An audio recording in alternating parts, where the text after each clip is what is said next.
What is up, everybody? The biblical beast himself, UTX the Archangel here with another video. Are we getting consistent with these uploads? 3 videos in 1 month? What? No, we're not getting consistent. When it comes to how often I upload, it's mostly based on getting time to record audio. Getting video and editing those videos aren't really an issue. I can record gameplay fairly easy and edit those fairly easy. But recording audio is usually what stops me from uploading to Twitch, not Twitch, uploading to YouTube as frequently as you probably guys are probably before me to. You know, back in the day when I first got into YouTube, I would upload like 3 times a week, sometimes 4, and for the most part since then it's kind of like died down to every once in a while. It's become a rare thing for me to upload to YouTube. But today's video isn't about my upload schedule and when can I upload, when I can't upload. Today's topic of discussion is about an upcoming video game that has my undivided attention for 2022. Even though this game isn't expected to be released until 2022, it's already one of my most anticipated games, period. Forspoken is an upcoming action RPG from Luminous Productions, a studio from Square Enix. Luminous being a studio filled with developers for my favorite Final Fantasy game, Final Fantasy 15, which is also in general one of my favorite RPGs, period, not just Final Fantasy game. So anyways, Forspoken is a narrative-driven ARPG action game, ARPG adventure game that focuses gameplay on terrain traversal, speed, and fluidity. So basically, fast as fuck boy combat. Outside of being, visually stunning, this is a gorgeous looking game. I didn't see this gameplay of this until recently, and it just looks gorgeous. But outside of its, visuals and it being a PC and PS4 game, for those curious, there are no words on if this is a timed exclusive for PS5 or if it's coming out for the Xbox Series X. So just assume that it's just PS5 and PC. The reason besides developer visuals and a crazy good looking trailer for this game to have my attention is its protagonist named Frey Holland, who was being voiced by Ella Balenska, known famously for her role in the really bad remake of Charlie's Angels. Now before someone goes and talks about like how bad that movie is or how good it is and that I'm wrong and I shouldn't say that is bad, I hate it because I'm a guy and it's for women, do understand that I actually grew up really liking the Cameron Diaz, Lucy Liu, and Drew Barrymore Charlie's Angels movies with Bernie Mac as Bosley. I actually really liked those movies and enjoyed them a lot. So miss me with the whole you're a guy, you hate a movie that's led by women, especially considering that this video is going to be very, very pro female lead. So before anyone stops at that Charlie's Angels bad remake and just goes ranting off from there, hold, watch the rest of the video, and also do understand that I'm not the kind of person who hates things because it has a woman as the main lead. Missing with that. Anyways, look, I'm not, and as well, before getting into it, I don't want anyone coming to the comments and thinking that just because Ella Balenska is going to be the lead role of this game that they should shit on her or her 2 co-stars because of the bad movie that they were in. Don't turn comments or future videos about this game into bashing her for a bad movie that she has no control over. Because let's be honest, sometimes even with there being good actors, a movie can still be bad. Look at all the X-Men movies. Moving on, the reason Frey Holland is a standout protagonist is, well, she's a black woman. Yeah, it's that simple. She stands out because she's a black woman. Oh, I know, there's already a certain crowd of people going, oh, here we go, liberal agenda, force-feeding diversity. Shut up and leave the video. I'm not a liberal, first and foremost, and this isn't about agendas of forced diversity. This isn't about, changing up characters or force-feeding you anything. This isn't about an already established character being being race-swapped at random, but a brand new character who wasn't, white or Asian in a different game, but is a brand new IP, a brand new character who's just a black woman. Not only that, this is about representation. It's about the brand new character, so representation is not about any agendas or forced diversity. I mean, especially a AAA game, it's very, very rare for it to be, a game with a black female lead. Even the ones that do exist, like Jade from Beyond Good and Evil, was voiced by a white woman. And the creators themselves said even though fans of the game call her black, Jade has no ethnicity since she comes from a place that's, a different planet. It's not Earth. It doesn't have the same racial beliefs, ethnicities that Earth will have because it's an alien planet. And it's another character who, could be considered a black female lead is Clementine from Walking Dead video game series, whom is mixed with Asian and black. Clem being Asian passing. Now, some of you are going to get confused on that last part. Asian passing. Racial passing is when someone of a mixed race has more dominant visual traits of one race, so they can pass as just that one race, not both or the other, just one. Example, I'll give you someone like Slash. Slash is a legendary guitarist for Guns N' Roses. He is mixed. He's a mixed race black man. However, unless you knew that about him, you would just assume he was white. Slash would be considered a white passing black man.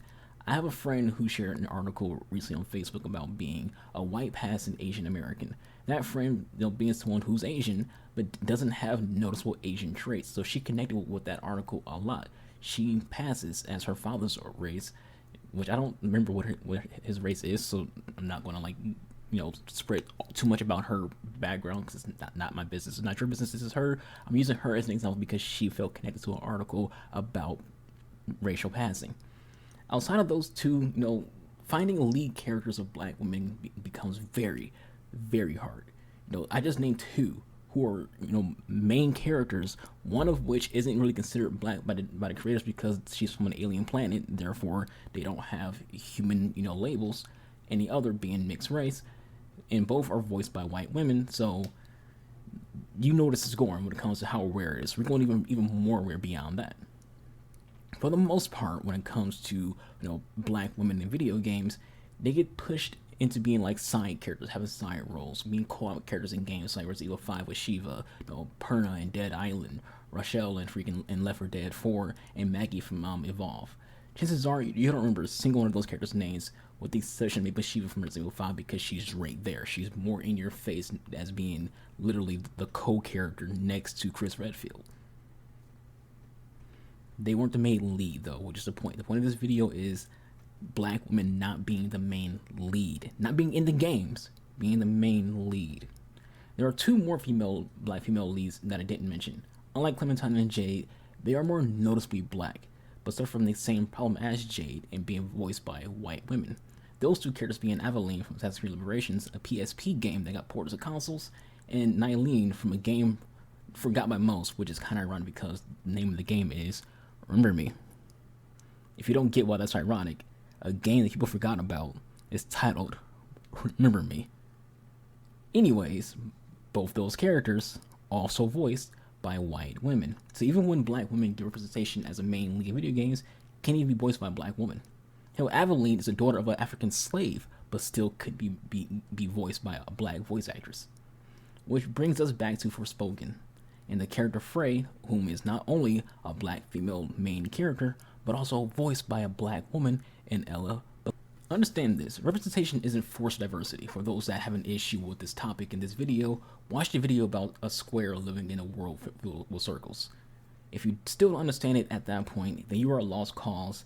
It's also important to understand that if this bothers you, it's not even meant for you anyways. But black female gamers who will be able to play a video game with a woman who looks like them, voiced by someone who also looks like them. Representation in any format, be it black, Hispanic, Latinx, even white, Asian, it all matters. Representation is a massive thing, and it matters that people are represented in all forms of media. And I applaud Square Enix for being the ones to actually give us a black woman as main character and voiced by a black woman. I told you all how rare just having a black woman as main lead is. It's not like there isn't, black women who don't voice act. Karen Dyer voiced Shiva for 05. You tell me she can't get more roles as like a main lead?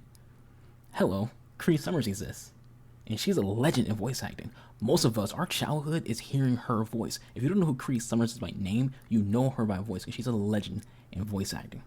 Aisha Tyler has not only done voice acting work, but she's also a huge gamer.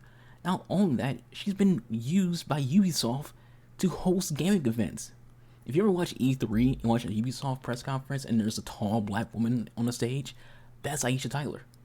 She's been in gamers' face the entire time, but can't get a lead role as a voice actress in video games.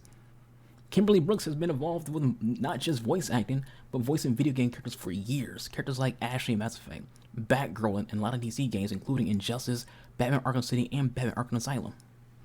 Meanwhile, she has not been casted to play the main lead role of a black woman character. So it isn't like there isn't black women doing voice acting, they just aren't getting hired to be the voice of the very few black female main characters that do exist, and rarely even get cast as the side characters and companions in these video games as well. Looking at you, BioWare, who casted an Indian woman to play Vivian, the only black companion in Dragon Age Inquisition. Anyways, this video isn't meant to scold the gaming industry for the lack of inclusion, the lack of representation of black women as main leads and voice roles, but to praise Square Enix and Luminous for making this game with a black woman as the lead and hiring a black woman to voice, as well as praise Ella Balinska for lending her voice and face to this character, Frey Holland. I run a small channel. I'm prepared for likelihood of receiving bad responses to this video. I'm prepared for all the downvotes, things like that. I'm prepared for all of it. So for those who will roll their eyes and scream whatever, and run to the comments and say offensive shit or whatever, like I'm okay with outspoken, well thought out criticism. But if it's hate speech, you will get blocked. I don't care. Sue me. With that said, that is it for this video. Thank you all for watching. Thank you, Luminous and Square, as well as Ella, for having this game be a reality. With that said, everyone be safe, be kind to one another. If you want to see me game live on Twitch, hit the link in the description box below.